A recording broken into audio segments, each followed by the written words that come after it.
All new upcoming Swift 2024 को 4 stars मिले हैं और इंडिया में मानो स्विफ्ट फैंस के अंदर एक खुशी की लहर सी दौड़ गई है। बट क्या ये 4 स्टार जेन्युइन है या फिर एक मार्केटिंग टेक्निक या गिमिक है? आइए जानते हैं आज की इस वीडियो में। नमस्कार दोस्तों, welcome back to turbo journalist. और आज की इस वीडियो में हम ये जानेंगे कि ये 4 स्टार जो स्विफ्ट को JNCAP यानी जापान के न्यू कार असेसमेंट प्रोग्राम में मिले हैं, इसके पीछे के क्या टेक्निक्स हैं, इसके पीछे की क्या बारीकियां हैं, ये सारी चीजों की बात आज हम इस वीडियो में करेंगे और समझेंगे कि क्या इंडिया में भी सेम 4 स्टार स्विफ्ट हमें देखने को मिलेगी। तो चलिए इस वीडियो को स्टार्ट करते हैं। तो आज की इस वीडियो में हम 3 पार्ट में ये समझने की कोशिश करेंगे कि किन किन पैरामीटर्स पे स्विफ्ट को जज करके क्रैश टेस्ट रेटिंग की तरफ ले गया है और कैसे 4 स्टार रेटिंग इसको मिली है। सबसे पहला पॉइंट जो हम समझेंगे वो ये है कि स्पेसिफिकेशन क्या थी उस स्विफ्ट की जिसको JNCAP ने टेस्ट किया है। दूसरा हम ये समझेंगे कि टोटल कितने पॉइंट्स होते हैं और उसमें से स्विफ्ट ने कितने पॉइंट्स स्कोर किए हैं। और तीसरे पैरामीटर पे हम ये देखेंगे कि कौन कौन से वो स्टैंडर्ड्स थे जिनके पॉइंट्स को बाइफरकेट करके ये टोटल पॉइंट्स अचीव किए गए हैं और जिसकी वजह से स्विफ्ट को 4 स्टार रेटिंग मिली है। तो इन 3 पैरामीटर्स पे हम समझेंगे इस वीडियो में कि JNCAP ने कैसे जज किया है नई स्विफ्ट 2024 को। तो सबसे पहले स्टार्ट करते हैं स्पेसिफिकेशन से। जो स्विफ्ट वहां पे क्रैश टेस्ट में गई थी उसकी specification adaptive cruise control, driver monitoring system, adaptive high beam assist, lane keep support function, dual sensor brake support, road side recognition function और rear cross traffic alert, blind spot monitoring, 360 degree camera और start notification sound. ये सारे features उसमें पहले से दिए गए थे और एज अ स्टैंडर्ड जापान में जो स्विफ्ट जाती है उसमें ये सारे फीचर्स आते हैं। इसमें जो मैंने पहले के 6 फीचर्स आपको बताए वो ADAS लेवल 2 के फीचर्स हैं, यानी कि जापान में जो स्विफ्ट आ रही है वो लेवल 2 ADAS के साथ आ रही है। दूसरी चीज जो हम समझेंगे वो है टोटल पॉइंट्स।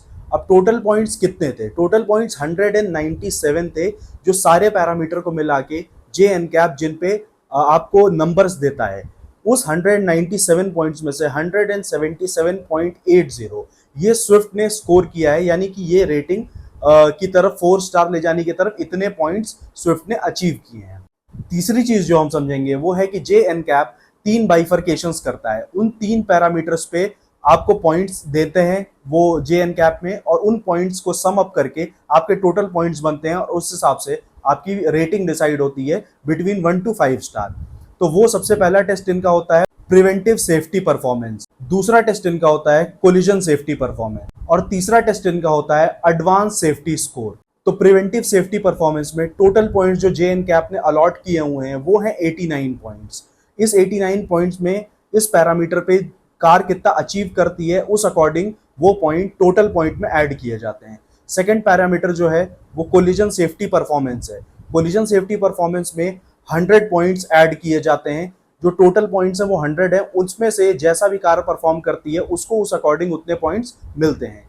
तीसरा जो इस पे पैरामीटर है वो है हमारा advance type score. Advance type score होता है टोटल 8 पॉइंट्स का।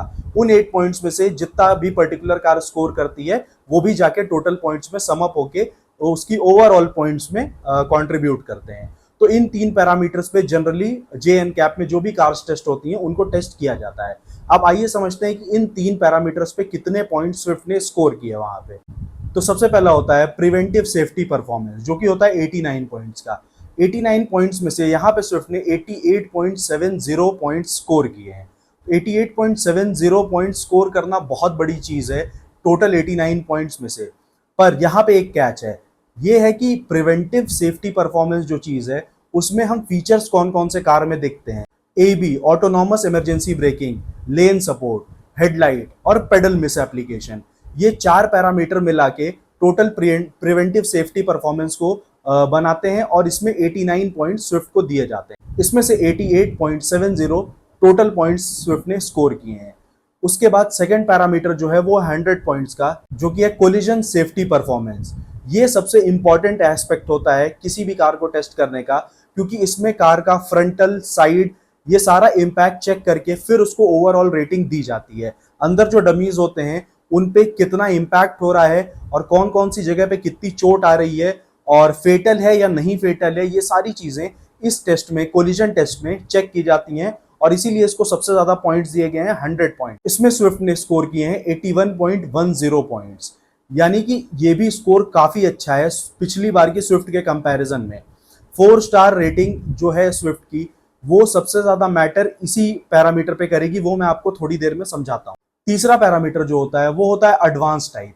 एडवांस टाइप टोटल 8 पॉइंट्स का होता है और उसमें स्विफ्ट ने 8 में से 8 पॉइंट स्कोर किए हैं, यानी कि 100%। अब यहाँ पे एक कैच ये है कि ये जो एडवांस टाइप का टेस्ट है, इसमें जो 8 पॉइंट्स हैं ये टोटली एडैस बेस्ड फंक्शन के टेस्ट हैं, यानी कि अगर ये एडैस फीचर्स कार में नहीं होते तो यहाँ पे कार को 0 मिलता। मतलब कि जो भी फंक्शंस, जो भी अब मैंने फीचर स्टार्टिंग में आपको बताए हैं एडैस लेवल 2 के, ये सिर्फ उन पॉइंट्स पे कार कैसा परफॉर्म कर रही है उनको जज करने के लिए 8 पॉइंट्स कार को दिए जाते हैं। उसमें स्विफ्ट ने 8 में से 8 पॉइंट्स लेके आए। तो टोटल ये जो है 197 में से 177.80 पॉइंट्स ये टोटल कार को मिले हैं, जिससे उन्होंने 4 स्टार रेटिंग कार को अवार्ड की है। और इसमें एक छोटी सी चीज और, ये सारे जो टेस्ट्स हैं ये आपके 42 से लेके 64 की स्पीड के बीच में किए गए हैं, डिपेंडिंग ऑन ईच टेस्ट कि वो कौन सी स्पीड पे किया गया है।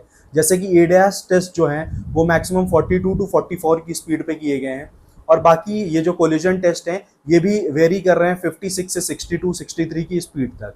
तो ऑन एन एवरेज आप कह सकते हो 42 से 64 के बीच में जो स्पीड है, इसमें ही ये सारे पैरामीटर्स पे स्विफ्ट को टेस्ट किया गया है।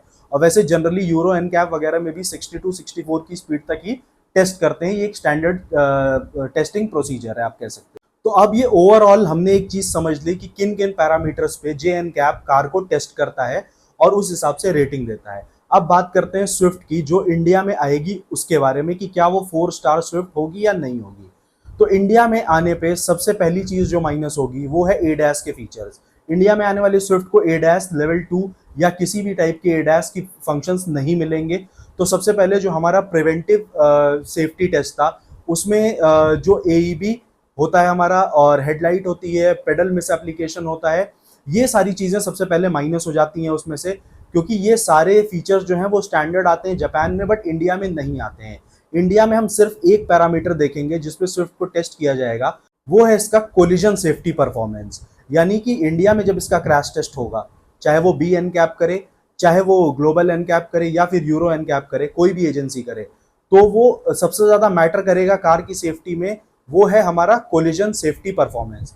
कोलिजन सेफ्टी परफॉर्मेंस में डेफिनेटली कार ने इंप्रूव किया है, क्योंकि यूरो एनकैप में जब कार को टेस्ट किया गया था तो उसमें इस कार को 1 स्टार मिले थे और अनस्टेबल बॉडी शेल इंटीग्रिटी इसकी बताई गई थी। बट अभी कोलिजन परफॉर्मेंस में इस कार ने बहुत अच्छा स्कोर किया है और 81.10 पॉइंट्स इस कार को मिले हैं 100 में से। तो इसका मतलब ये है कि कहीं ना कहीं स्ट्रेंथ कार की इंप्रूव की गई है, बिल्ड क्वालिटी कहीं ना कहीं थोड़ी सी इंप्रूव की गई है इसमें।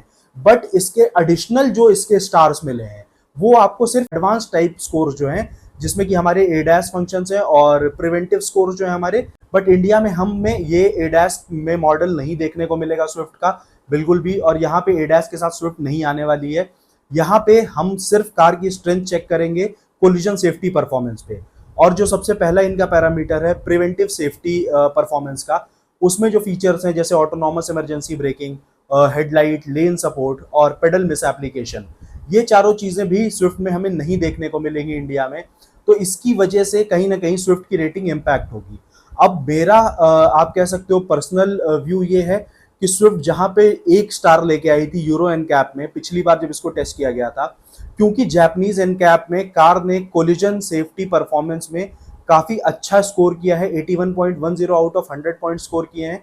तो थोड़ी बहुत सेफ्टी की आप कह सकते हो इसमें गुंजाइश रहेगी बढ़ने की। मुझे लगता है कि इंडिया बेस्ड स्विफ्ट जो आएगी वो कहीं ना कहीं 2.5 से 3 स्टार तक उसकी रेटिंग रहेगी, हमारी एजेंसी भी टेस्ट करेगी उसके बाद भी। और ये उसका जो चौथा स्टार है, जो एडिशनल 1 स्टार मिले हैं, वो इसको सिर्फ इसके एडैस फीचर की वजह से मिले हैं और हम पूरी तरह इस पर रिलाय नहीं कर सकते। तो ओवरऑल अभी मेरी समझ जो है उसमें यही है कि इंडिया बाउंड स्विफ्ट भी जो हम देखेंगे वो कोई बहुत ज़्यादा सेफ कार नहीं रहेगी। और हाँ, बट ये है कि प्रीवियस जनरेशन से थोड़ी सेफ हम उसको कंसिडर कर सकते हैं, कहीं ना कहीं वो 3 star rated category of cars में हमें देखने को मिलेगी। तो अब हम वेट करते हैं इस चीज का कि जल्दी से जल्दी स्विफ्ट इंडिया में आए, और उससे भी ज्यादा वेट ये है कि भारत एनकैप में उस कार को टेस्ट करके और देखा जाए कि किस तरह से सुजुकी इंडिया में उस परफॉर्मेंस को इंक्रीज करता है, या हो सकता है कि 4 स्टार की तरफ वो और बेहतर एक बॉडी शेल बनाना चाहें जिसमें कि कार अच्छा परफॉर्म करे। तो वो एक ओवरऑल चीज देखने की होगी। तो ये थी एक छोटी सी वीडियो मेरी दोस्तों सुजुकी स्विफ्ट 2024 की सेफ्टी रेटिंग के ऊपर। उम्मीद करता हूँ वीडियो आपको पसंद आई होगी। वीडियो आपको पसंद आई हो तो लाइक शेयर सब्सक्राइब करें, और तब तक के लिए दोस्तों ride safe, stay safe, thank you.